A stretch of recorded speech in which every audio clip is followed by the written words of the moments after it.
Student, नमस्कार। आज इस वीडियो के माध्यम से हम बीएससी पार्ट फर्स्ट के पेपर सेकंड माइक्रोबायोलॉजी, माइकोलॉजी और प्लांट पैथोलॉजी के टॉपिक क्लेबिसेप्स परप्यूरिया के बारे में अध्ययन करेंगे।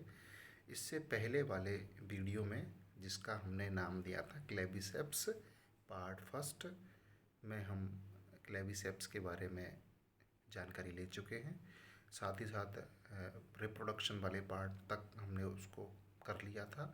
और रिप्रोडक्शन पार्ट जो कि एसेक्सुअल रिप्रोडक्शन और सेक्सुअल रिप्रोडक्शन दो प्रकार का होता है, तो एसेक्सुअल रिप्रोडक्शन को हमने कंप्लीट कर लिया था। इस वीडियो के माध्यम से हम क्लेबिसेप्स में सेक्सुअल रिप्रोडक्शन किस तरह से होता है उसके बारे में अध्ययन करेंगे। तो आइए स्टूडेंट, आज हम अध्ययन करते हैं क्लेबिसेप्स में सेक्सुअल रिप्रोडक्शन किस तरह से संपन्न होता है। तो जो सेक्सुअल रिप्रोडक्शन है क्लेबिसेप्स के अंदर, वो हम 5 पदों में इसका अध्ययन करेंगे। सबसे पहले सेक्सुअल रिप्रोडक्शन में सेक्स ऑर्गन्स टॉपिक लेते हैं। लैंगिक संरचनाएं या अंग क्या क्या होते हैं वो। नंबर 2, उन लैंगिक अंगों में प्लाज्मोगेमी यानी द्रव्य लयन होता है। Number 3, development of ascocarp. Number 4, fruiting body अथवा एस्पोकार्प की स्ट्रक्चर। और नंबर 5, एस्कोकार्प यानी एस्कोकार्प का प्रकीर्णन, डिस्पर्सल ऑफ एस्कोकार्प। तो चलिए शुरुआत लेते हैं। सबसे पहले सेक्स ऑर्गन्स, लैंगिक संरचनाएं अथवा अंग। जैसे थोड़ा आगे बढ़े हैं और हम देखें यहाँ पर, जैसे इस डायग्राम के माध्यम से आप समझेंगे और पता लगेगा कि सबसे पहले हम अध्ययन कर रहे हैं सेक्स ऑर्गन्स, लैंगिक संरचनाएं अथवा अंगों के बारे में। तो इनका डेवलपमेंट किस तरह से होता है। जो जैसे आपको दिख रहा है कि क्लेबिसेप्स का जब हम एलएस काटते हैं तो उसमें स्टोमेटल हेड दिखाई देता है। हेड और स्टोमेटा दो चीज़ें हैं, स्टॉक और हेड दो चीज़ें दिखाई दे रही थी। तो उसी के अंदर यानी प्रत्येक स्टोमेटल हेड के सीडो पेरेन्काइमटस में अनेक छोटी छोटी फ्लास्क शेप्ड कैविटी लाइक संरचनाएं परिधीय परतों के रूप में व्यवस्थित रहती हैं। इन संरचनाओं को पेरिथीसियल कैविटी कहा जाता है।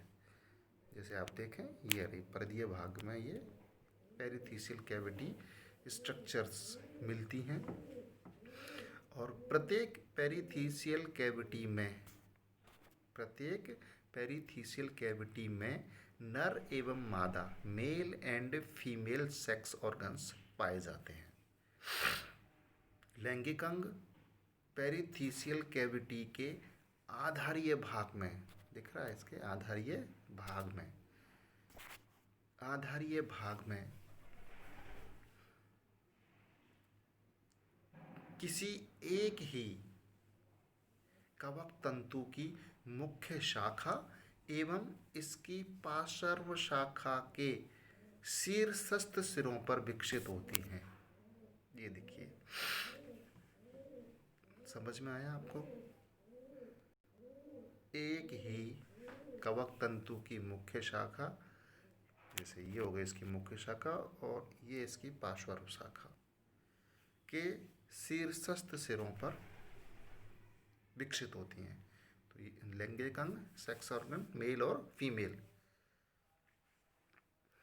जिन हाइफी से यानी जिन कवक तंतु से लैंगिक अंग विकसित होते हैं, इनका साइटोप्लाज्म गाढ़ा व अधिक मात्रा में पाया जाता है। नर युग्मक धानी को एंथ्रीडियम एवं फीमेल गैमेटोजियम यानी कि मादा युग्मक धानी को एस्कोगोनियम कहा जाता है। जो सेक्स ऑर्गन्स जो क्लेबिसेप्स में वो दो हो गए, नर युग्मक धानी यानी एंथ्रीडियम और मादा युग्मक धानी यानी एस्कोगोनियम। एंथ्रीडियम और एस्कोगोनियम दोनों एक ही कवक तंतु में, जो कि स्टोमेटल हेड होता है, उसके परिधीय भागों में परिधीय भागों में जो पेरिथीसियल कैविटी है उसके आधारीय भागों से ये विकसित होंगे, और आधारीय भागों में जो कवक तंतु हैं, तो कवक तंतु जो शीर्ष भाग की ओर विकसित होते हैं, जिनमें गाढ़ा जीव द्रव्य और अधिक मात्रा में होता है, उन्हीं की मुख्य शाखा से एस्कोगोनियम और एंथ्रीडियम का डेवलपमेंट होता है। नंबर 1 हो गया सेक्स ऑर्गन्स यानी लैंगिक जनन। लैंगिक संरचनाएं क्या क्या हैं आप समझ चुके हैं। लैंगिक संरचनाएं 2, एंथ्रीडियम और एस्कोगोनियम। एंथ्रीडियम नर और एस्कोगोनियम मादा। नंबर 2 प्लाज्मोगेमी यानी द्रव्यीय लयन। मैच्योरिटी पर एस्कोगोनियम के शीर्ष पर एक लेटरल पेपिला लाइक आउटग्रोथ उत्पन्न होती है जो इसके पास स्थित एंथ्रीडियम को स्पर्श करती है। आपको यहाँ बहुत स्पष्ट रूप से दिख रहा है, ये तो है एंथ्रीडियम यानी जैसे इस डायग्राम दिख रहा है, और ये एस्कोगोनियम। अब ये लेटरल लाइक, बिल्कुल लेटरल पेपिला लाइक स्ट्रक्चर बन रही है जो, और दोनों एक दूसरे से जहाँ पर मिल रहे हैं वहाँ की भित्ति गल जाती है। तो दोनों का जो स्पर्श बिंदु है, तो यहाँ स्पर्श बिंदु की भित्ति गल जाती है और एंथ्रीडियम से मेल न्यूक्लियाई एस्कोगोनियम में ट्रांसफर, यानी यहाँ से यहाँ चले गए, ट्रांसफर हो जाते हैं। इसी को द्रव्य लयन कहा जाता है।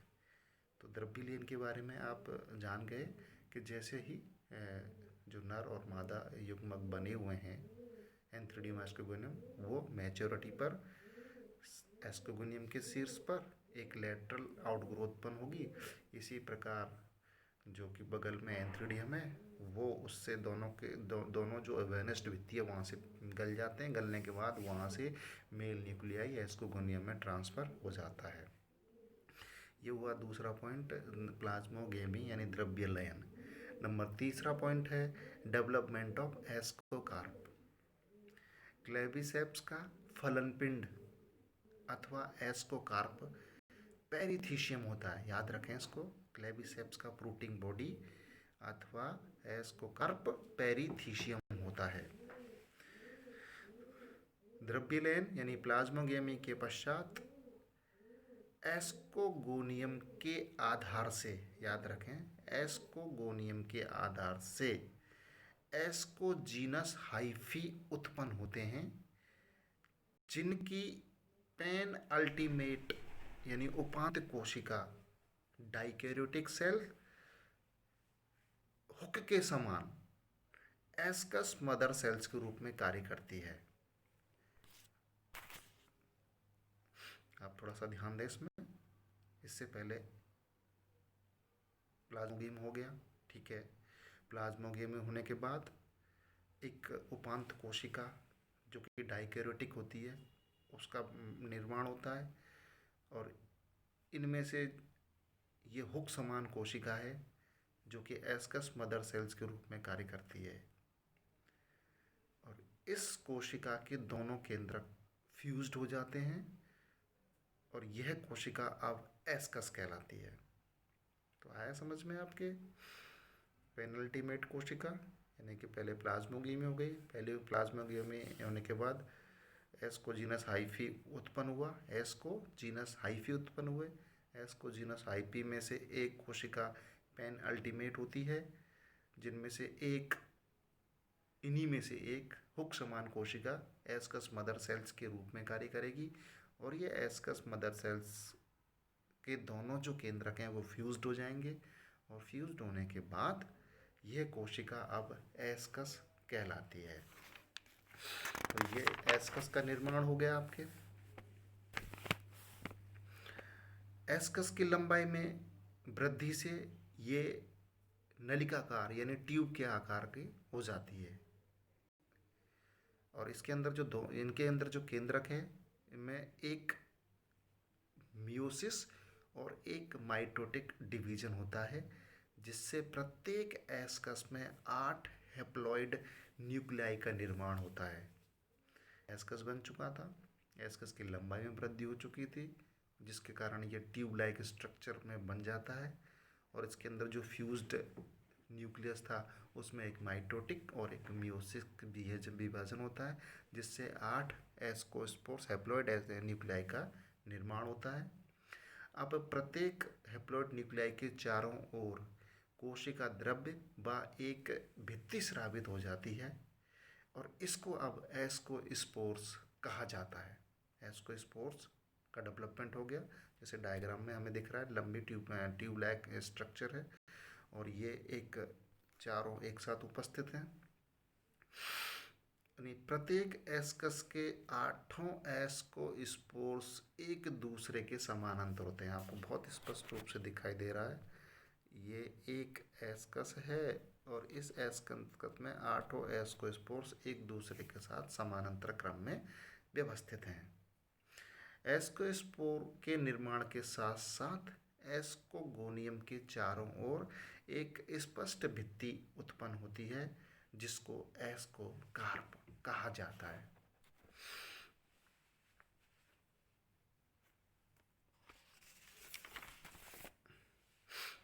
तो ये हो गया इसका तीसरा पद।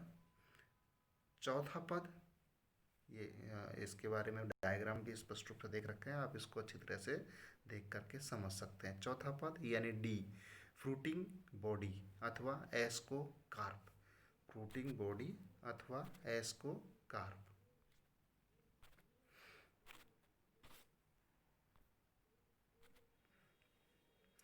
क्लेबिसेप्स का फ्रूटिंग बॉडी हमने पहले ही बताया था, पेरिथीशियम होता है, याद रखें।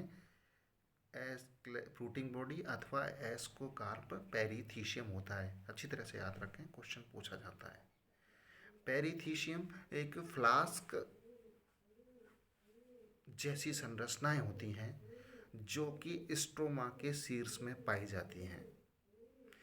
इनकी भित्ति कोशिका की 1 या 2 परतों से निर्मित होती है तथा यह स्ट्रोमा की सतह पर एक संकीर्ण छिद्र, जिसे ओस्टियोल कहते हैं, द्वारा खुलती है, जैसे बहुत स्पष्ट रूप से यहाँ पे दिखाई दे रहा है। प्रत्येक पेरिथीशियम में अनेक एस्कस होते हैं, दिखाई दे रहे हैं यहाँ पे, अनेक एस्कस होते हैं जो कि इन एस्कस के आधार से गुच्छों में निकलकर ओस्टियोल की ओर वृद्धि करते रहते हैं। ये देखो, आधार में बहुत सारे एस्कस हैं और ये ओस्टियल है और ये आधार से शीर्ष की ओर वृद्धि करते रहते हैं। पेरिथीशियम की, ये पेरिथीशियम है पूरा, ये पेरिथीशियम है कंप्लीटली। पेरिथीशियम की पार्श्व भित्ति एवं अनेक, यानी ये पार्श्व भित्ति है पेरिथीशियम की, ये पार्श्व भित्ति है, पार्श्व भित्ति से अनेक पैराफाइसिस निकलते हैं, ये दिख रहे हैं, ये पैराफाइसिस जो कि एस्कस को चारों ओर से घेरे हुए रहते हैं। आपको दिख गए कि पार्श्व भित्ति में पैराफाइसिस हैं जो एस्कस को चारों तरफ से घेरे रहते हैं। तो ये हो गया फ्रूटिंग बॉडी की स्ट्रक्चर, जिसको पेरिथीशियम कहा जाता है। लास्ट और अंतिम पॉइंट इसका, यानी एस्कोस्पोर्स का प्रकीर्णन, डिस्पर्सल ऑफ एस्कोस्पोर्स। एस्कस हैं, एस्कस के अंदर 8 एस्कोस्पोर्स हैं जो कि एक पेरिथीशियल कैविटी के अंदर बंद हैं। अब इनका प्रकीर्णन किसके तरह होगा? तो सबसे पहले जैसे ही परिपक्व एस्कस होता है, यानी जो एस्कस मैच्योर हो चुका है, परिपक्व एस्कर ओस्टियोल से एक एक करके बाहर की तरफ निकलते हैं, यहाँ से एक करके बाहर की तरफ निकलते हैं। एस्कसों में हाइग्रोस्कोपिक प्रेशर उत्पन्न होने के कारण, एस्कस के अंदर चारों पड़े हुए हैं सारे, इनमें हाइग्रोस्कोपिक प्रेशर यानी आर्द्रता ग्राही दबाव उत्पन्न होता है, जिसके कारण एस्कोस्पोर्स पर्याप्त शक्ति के साथ बाहर की ओर निकलते हैं। ये जो एस्कोस्पोर्स हैं वायु द्वारा स्वस्थ परपोषी के पुष्पों तक पहुंच जाते हैं और जायांग को संक्रमित कर देते हैं। तो इस तरह से ये पेरिथीशियम से बाहर निकलकर कैसे निकलते हैं? हाइग्रोस्कोपिक प्रेशर के माध्यम से ओस्टियोल से बाहर निकल जाते हैं और बाहर निकलने के बाद वायु के द्वारा परपोषी पुष्पों तक पहुंच जाते हैं और वहां पर उसके जायांग को इन्फेक्ट करते हैं। ये आपको पता ही है कि जो कि क्लेबिसेप्स है वो उसका इन्फेक्शन जायांग के अंदर ही होता है। ग्रेमिनिकुल के सदस्यों में गाइनोशियम में जो कि जायांग होता है वहीं पर इन्फेक्शन होता है और वो इन्फेक्ट हो जाते हैं। ये हो गया all about of sexual reproduction. Last इसका जो छोटा सा टॉपिक है इकोनॉमिक इम्पोर्टेंस, यानी क्लेबिसेप्स का क्या इम्पोर्टेंट है। तो इम्पोर्टेंट में सबसे पहले आप जानेंगे कि ये अर्गट डिजीज उत्पन्न करता है। क्लेबिसेप्स परप्यूरिया अर्गट नामक रोग उत्पन्न करता है, एक बात। दूसरा, इनके अंदर बैंगनी रंग का कौन सा एसेक्सुअल रिप्रोडक्शन होता है, ये बैंगनी रंग का एक स्क्लेरोशिया बनता है जो कि गेहूं अथवा जौ के साथ मिक्स रहता है, जो कि हाईली पॉइजनस होता है। दूसरा इसका इंपॉर्टेंस हो गया बैंगनी रंग का स्क्लेरोशिया का फॉर्मेशन जो कि एसेक्सुअल रिप्रोडक्शन के माध्यम से बनता है, जिसको हनी ड्यू स्टेज भी कहा जाता है। और ये गेहूं अथवा जौ के साथ मिक्स होकर पॉइजनस होता है। अगर इसको गेहूं जौ के साथ अगर सेवन कर लिया जाए तो बहुत ही हार्मफुल होता है। और लास्ट में क्लेबिसेप्स से अर्गोटिन नामक एल्कलॉइड्स निकलता है। अर्गोटिन नामक एल्कलॉइड निकलता है जिसका उपयोग गर्भपात में और रक्त स्राव को कम करने में किया जाता है। तो ये क्लेबिसेप्स परप्यूरिया के कुछ मेडिसिनल इम्पोर्टेंट हैं। ये क्लेबिसेप्स यहाँ पर कंप्लीट होता है। धन्यवाद।